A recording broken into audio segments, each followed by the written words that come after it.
नमस्कार मित्रों, आप सभी का दिव्य विद्या मंदिर चैनल पर हार्दिक स्वागत है। साथियों, आज से मैं शुरू करूंगा हिंदी साहित्य और आज आदिकाल भाग 1 के अंतर्गत मैं 10 प्रश्नों का संग्रह लेकर आपके बीच में आया हूं। साथियों, पहला प्रश्न है, आदिकाल का सबसे विश्वसनीय साहित्य है। 4 ऑप्शन है, रासो साहित्य, राशक साहित्य, सिद्ध साहित्य और नाथ साहित्य। तो साथियों, आज काल का सबसे विश्वसनीय और प्रमाणित साहित्य राशक साहित्य है।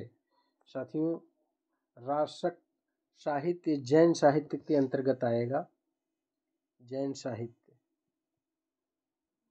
तो जैन जो साहित्यकार थे, इन्होंने राशक, इनके ग्रंथ के अंत में राशक शब्द लगते थे, तो राशक साहित्य सबसे विश्वसनीय और सबसे प्रमाणिक आदिकाल का साहित्यिक ग्रंथों का संचय है। इसके बाद साथियों, दूसरा प्रश्न है, आदिकाल के साहित्य को अध्ययन की दृष्टि से कितने वर्गों में बांटा गया है। साथियों, ऑप्शन में है 4, 6, 3 और 8। तो इसका सही जवाब है साथियों, आदिकाल के साहित्य को अध्ययन की दृष्टि से कुल 6 वर्गों में बांटा गया है। साथियों, इसे आप लोग जानते रहिए। वे 6 वर्ग हैं: सिद्ध साहित्य, नाथ साहित्य, रासो साहित्य, जैन साहित्य, लौकिक साहित्य और गद्य साहित्य। इसे आप लोग जानते रहिए साथियों। तो इस तरह से कुल 6 वर्ग किए गए हैं। साथियों, तीसरा प्रश्न है, धार्मिक साहित्य को साहित्यिक कोट में रखने का समर्थन किसने किया था। धार्मिक साहित्य को साहित्यिक कोट में रखने का समर्थन किसने किया था। आपके सामने 4 विद्वान हैं: राहुल साकृत्यायन, आचार्य शुक्ल, राम कुमार वर्मा, हजारी प्रसाद द्विवेदी। तो इसका सही जवाब है साथियों, हजारी प्रसाद द्विवेदी। ये ऐसे विद्वान थे जो धार्मिक साहित्य को साहित्यिक कोट में रखने का समर्थन करते हैं। और क्यों करते हैं? क्योंकि आचार्य शुक्ल सिद्धनाथ आदि साहित्य को सांप्रदायिक ग्रंथ कह के उसे साहित्य कोट से बाहर करते हैं। तो उसी के प्रतिक्रिया स्वरूप हजारी प्रसाद द्विवेदी अपना मत देते हैं कि धार्मिक साहित्य को साहित्यिक कोट में रखा जा सकता है। साथियों, इस तरह से चौथा प्रश्न आपके सामने है, आदिकाल में मनोरंजन बाज कवि कौन है। साथियों, आदिकाल में एक ऐसा कवि है जो मनोरंजन को ध्यान में रख करके अपने सृजन कार्य को आगे बढ़ाया है। इसमें 4 ऑप्शन है: विद्यापति, अब्दुल रहमान, मधुकर कवि, अबुल हसन। तो साथियों, इसका सही जवाब है अबुल हसन। अबुल हसन, जिन्हें अमीर खुसरो के नाम से भी जाना जाता है साथियों, इसे आप लोग जानते रहिए। अमीर खुसरो का नाम है अबुल हसन। ये मनोरंजन को ध्यान में रख करके अपने साहित्य का सृजन किए हैं। इस तरह से साथियों, अगला प्रश्न, 5वां प्रश्न है साथियों, वयः संधि का कवि है। वयः संधि का कवि है। साथियों, वयः संधि के विषय में आप लोग जान लीजिए कि बाल्यावस्था और युवावस्था के बीच में एक अवस्था आती है, किशोरावस्था, जिसे वयः संधि के नाम से जाना जाता है। तो वयः संधि का कवि है, ऑप्शन है चंद्रबरदाई, दलपत विजय, अमीर खुसरो, विद्यापति। तो साथियों, इसका सही जवाब है विद्यापति, जिन्होंने एक ग्रंथ लिखा था पदावली, जो मैथिली भाषा में है। इसीलिए इन्हें मैथिली, आचार्य रामचंद्र शुक्ल इन्हें मैथिली कोकिल भी कहते हैं। मैथिली कोकिल भी कहते हैं साथियों, इसे आप लोग जानते रहिए। आचार्य शुक्ल विद्यापति को मैथिली कोकिल कहते हैं। अब विद्यापति की पदावली में राधा कृष्ण का वर्णन है, और जिसमें तमाम पद ऐसे हैं जो वयः संधि में नायिका के वर्णन किया गया है। तो इसका सही जवाब साथियों विद्यापति, जिन्हें मैथिली कोकिल भी कहा गया है। साथियों, अगला प्रश्न है, गोरख की तुलना शंकराचार्य से किसने की। गोरख की तुलना शंकराचार्य से किसने की। साथियों, ये प्रश्न है, इसमें 4 ऑप्शन है: राम कुमार वर्मा, आचार्य शुक्ल, हजारी प्रसाद द्विवेदी और डॉक्टर ग्रियर्सन। तो साथियों, इसका सही जवाब है गोरखनाथ की तुलना शंकराचार्य से करने वाले विद्वान थे हजारी प्रसाद द्विवेदी।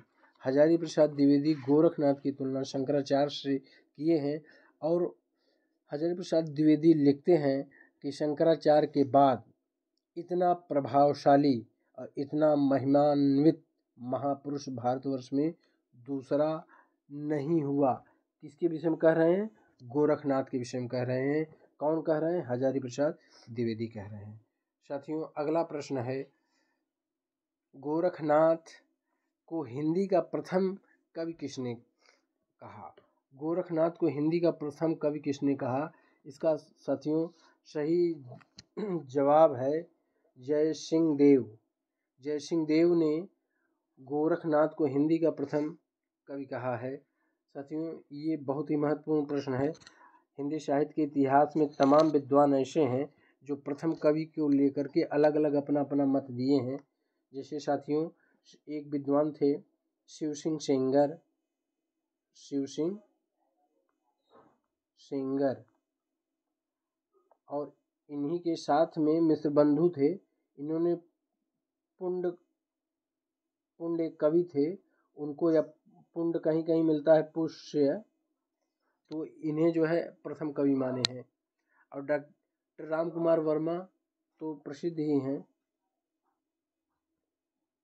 डॉक्टर राम कुमार वर्मा ये साथियों स्वयंभू को मान लिए हैं, जबकि स्वयंभू अपभ्रंश के पहले कवि हैं, तो इसे आप लोग जानते रहिए।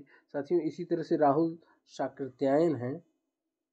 राहुल शाकृत्यायन ये साथियों सरहपा को पहला कवि मानते हैं, इसे आप लोग जानते रहिए। इसी तरह से साथियों गणपत चंद्र गुप्त। गणपत चंद्र गुप्त हिंदी साहित्य का वैज्ञानिक इतिहास लिखते हैं साथियों। और गणपत चंद्र गुप्त ये शालभद्र सूरी की एक रचना है भरतेश्वर बाहुबली रास, तो शालभद्र सूरी को ये हिंदी का प्रथम कवि मानते हैं। इसी तरह से साथियों हजारी प्रसाद द्विवेदी हैं। हजारी प्रसाद द्विवेदी अब्दुल रहमान जो संदेश राशक लिखते हैं, रहमान को पहला कवि मानते हैं। और साथियों यहाँ पूछा गया गोरखनाथ को हिंदी का प्रथम कवि किसने कहा है? तो गोरखनाथ को हिंदी का प्रथम कवि कहने वाले विद्वान जो थे वो हैं जय सिंह। इसका सही जवाब है साथियों जय सिंह, जयदेव सिंह। ये जयदेव सिंह साथियों ये गोरखनाथ को हिंदी का प्रथम कवि मानने वाले विद्वान हैं। ये बहुत ही महत्वपूर्ण प्रश्न है। इसी तरह से साथियों एक विद्वान थे अंतिम चंद्रधर शर्मा गुलेरी। चंद्रधर शर्मा गुलेरी ये जिसने लिखा है हिंदी का सबसे चर्चित कहानी, उसने कहा था। तो चंद्रधर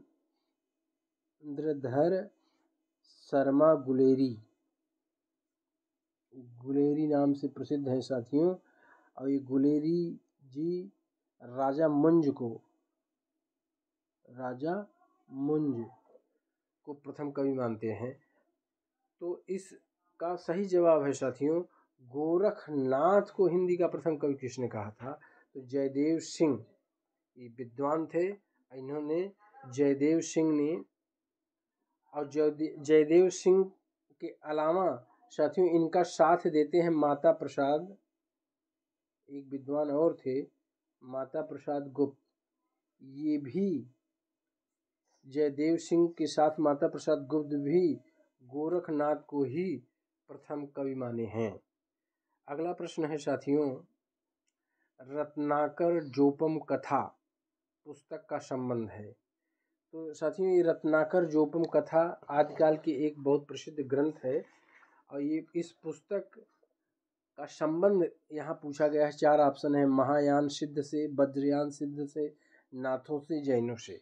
तो साथियों इसका सही जवाब है जो वज्रयानी सिद्ध थे, वज्रयानी सिद्धों से ही रत्नाकर जोपम कथा का संबंध है। रत्नाकर जोपम कथा का संबंध साथियों वज्रयानी सिद्ध से है। इसके बाद साथियों अगला प्रश्न है हिंदवी शब्द का प्रथम प्रयोग किसने किया था? साथियों यहाँ गौर करिए, हिंदवी शब्द का पूछ रहा है। तो हिंदवी शब्द का प्रथम प्रयोग एक विदेशी विद्वान थे अबू सईद। अबू सईद ने हिंदवी शब्द का प्रयोग किया है, जबकि तमाम विद्वानों ने अमीर खुसरो को हिंदवी शब्द का प्रथम प्रयोग करते हुए मानते हैं। लेकिन साथियों, यहाँ ऑप्शन में अमीर खुसरो नहीं है, यहाँ पे अबू सईद है, इब्न बतूता है, बदायूनी है, फिरदौसी हैं। तो इसका साथियों सही जवाब है हिंदवी। ये गौर करिएगा, हिंदी नहीं है, हिंदवी है। तो हिंदवी शब्द का सर्वप्रथम प्रयोग करने वाले जो विद्वान थे उनका नाम था अबू सईद। अगला प्रश्न है साथियों, इंद्रिय सुख और लौकिक भोग मार्गी धारा है। इंद्रिय सुख और लौकिक भोग मार्गी, इंद्रिय सुख और लौकिक भोग मार्गी माने साथियों यहाँ महासुख की बात की जा रही है। इंद्रिय सुख और लौकिक भोग मार्गी धारा है। 4 ऑप्शन है, लौकिक साहित्य, रासो साहित्य, सिद्ध साहित्य और गद्य साहित्य। तो साथियों इसका सही जवाब है सिद्ध साहित्य। सिद्ध साहित्य इंद्रिय सुख और लौकिक भोग मार्गी धारा से संबंधित है, क्योंकि जो सिद्ध थे इन्हीं के प्रतिक्रिया स्वरूप नाथ आए, जिन्होंने हठ योग लाया, जो सूर्य और चंद्र की तरह अटल संयम और नियम को पालन करने वाले साधक थे। और वो सिद्धों की प्रतिक्रिया स्वरूप आए, और सिद्धों के अंदर ये पंच विकार जो थे वो सिद्धों में पाए जाते थे, और वे इंद्रिय सुख और लौकिक भोग मार्गी धारा से संबंधित थे। तो साथियों, अगर ये वीडियो पसंद आए इसे आप लोग लाइक, सब्सक्राइब, शेयर जरूर करिए। अगला वीडियो फिर मिलेंगे आदिकाल भाग 2 में। नमस्कार।